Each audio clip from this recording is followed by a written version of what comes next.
Are you looking for a fun Titan build that works in most PvE situations, lets you spam abilities until your little heart's content, synergizes flawlessly with Void 3.0, and more importantly, doesn't require the heart of Inmost light to make it work? If so, then this might be the video for you. Hello my fellow weirdos, how are you today? I have been grinding my booty cheeks off to come up with some ideas that don't require the heart of Inmost light to flow with Void 3.0. Don't get me wrong though, I just realized there's too much rhyming going on here.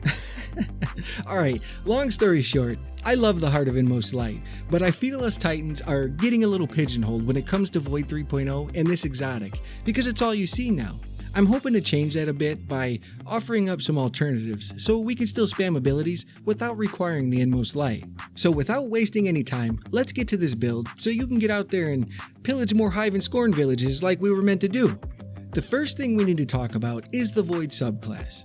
As far as the abilities go, the Barrier, Jump, and Grenade are your choice, but to get the most out of this build, we will need the Shield Bash. This Void shoulder charge suppresses the target when hit and grants an overshield if it's a final blow. The suppression comes in handy against most big boy enemies or the new light bearers to stop them from shooting at you or shutting down their super, but we're more interested in the overshield it grants from final blows. And that's because of the aspect Offensive Bulwark. While you have an overshield or inside Ward of Dawn, your grenades recharge 100% faster, you have increased melee range, 20% more melee damage, and melee final blows extend the duration of your overshield.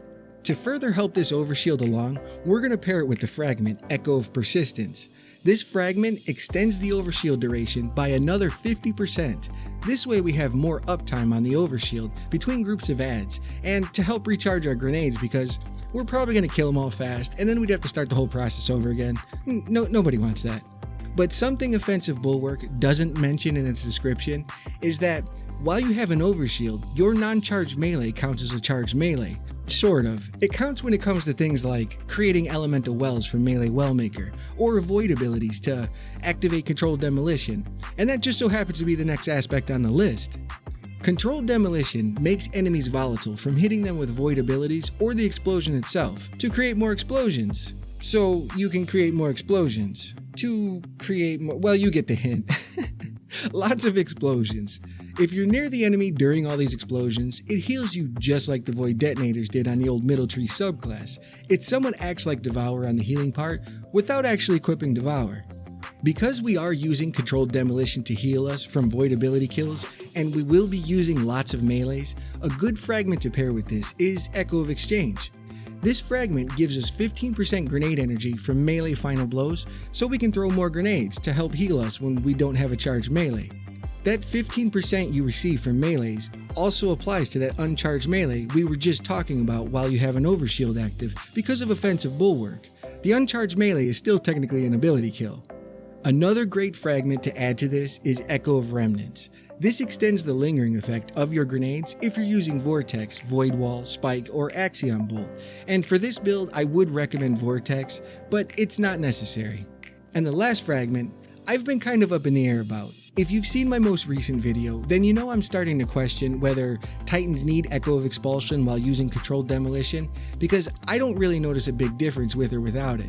Because of that, I've been using Echo of Provision for the bonus melee energy from damaging enemies with grenades. It has -10 to strength, but you won't even notice it. The final thing we need to talk about with the subclass is the super itself. And this just comes down to what type of activity you're doing or the exotic you're using, but we will touch back on this shortly. Now, over the course of 3 weeks, I have tested every Elemental Well, Charged Light, and Warmind Cell mod I own, along with 14 exotics. Because this build is focused around Void 3.0, overshields, and ability spamming, while still giving us Titans the freedom to use whatever exotic we want, I found 4 mods that stand out to accomplish this. Elemental Ordnance twice, Melee Wellmaker twice, Bountiful Wells, and Energy Vampirism. The reason these stood out over everything else is because of how good they flow with the subclass. Our melees and grenades recharge each other from the fragments, and every Elemental Well we pick up from Melee Wellmaker or Elemental Ordnance gives us 5% ability energy back.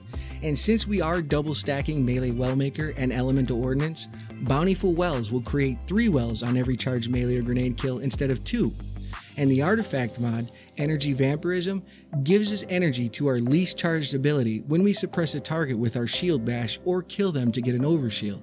Between these 4 mods alone and the number of wells that drop, we can get our melees and grenades back in seconds, and this just means more overshields and punchy punch. Everything else beyond this is just fine-tuning the build. Some great mods to add with it are melee or grenade kickstart on the arms for 15% more energy when using a grenade or melee, ashes to assets or hands-on for bonus super energy from grenade or melee final blows, and the artifact mods Suppression Mastery or Suppressive Darkness to extend the suppression effects or weaken enemies. Something else I should mention is that if you double stack grenade or melee kickstart on the arms, this mod will give you 25% more energy instead of 15%. Now we get to the part of the video I was somewhat dreading because we have so many exotic options and I wasn't sure how to go about this. When it comes to weapons, I say use whatever you have the most fun with. This build isn't about squeezing as much DPS as you can out of everything, it's strictly for fun and getting back to what us Titans do best. 2 weapons that I have been having a lot of fun with are the Monte Carlo, especially after the 40% exotic buff, and the Tractor Cannon. One gives you never-ending melee energy, and the other suppresses targets, which just so happens to proc Energy Vampirism, by the way. But this was more about the exotic armor, having options, and why I wanted to come back to the super. If you're using the bubble, the Helm of Saint 14 is a no-brainer, but some other fantastic options are the Peregrine Greaves, Syntheseps, or Worm God Caress. While you're inside the bubble or have an overshield, you also get 20% more melee damage from the aspect Defensive Bulwark. Since this build is focused around melees and grenades, these are perfect. And if we're using the Banner Shield, Doomfang Pauldrons or Ursa Furiosas are really good, but I said 14 exotics and I'm sticking to that. No backup plans and Mark 44 stand-asides for more overshields, Mask of the Quiet One for ability energy, One-Eyed Mask because why not, Precious Scars if we're using void weapons and want more healing, Actium War Rig if we're feeling like Rambo that day, Armamentarium for extra grenades, and ACDO feedbacks since we're punching everything anyways.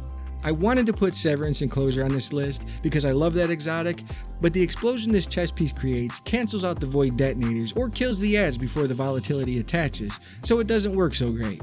Same thing with Dune Marchers. So yeah, that's a lot, I know. The point is, we can still spam our abilities and be the cran dust snorting Titans we were meant to be, just out here beating everything up, throwing beer cans at people walking by, and having fun without being stuck on one exotic. Let me know what exotic you've been using and what build you paired it with. Anyways, be true to yourself and be good to one another. That's all I ask. Thank you! I'll fucking take smoke, I'ma poke a hole through you, choking's overdue. Come at me and you won't get any older, dude, crack your holder too. Heating up inside of me, blood so violently, thanks for trying me. Now it's finally time to see how this rivalry becomes a dynasty.